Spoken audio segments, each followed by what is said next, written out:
জয় শ্রীরাম। আজকে হনুমান জয়ন্তী, আর হনুমান জয়ন্তীর ভুবন পাহাড়ের মনোরম দৃশ্য দেখুন আপনারা।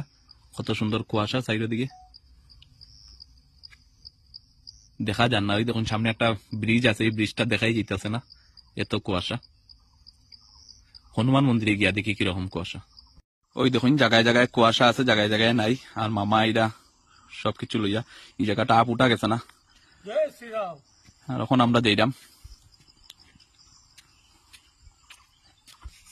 ওই দেখুন উপরে আরবার কুয়াশা আছে, আর এই সাইডে আরবার নীলা আকাশ।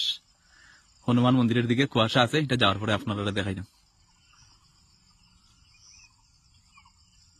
সীতারাম, কত সুন্দর পরিবেশ দেখুন হনুমান মন্দিরে। আজকে বৃষ্টিও হয়েছে, আর পাহাড়টা একটা পরিষ্কার রূপ ধারণ করছে বৃষ্টির পরে, এই দেখুন।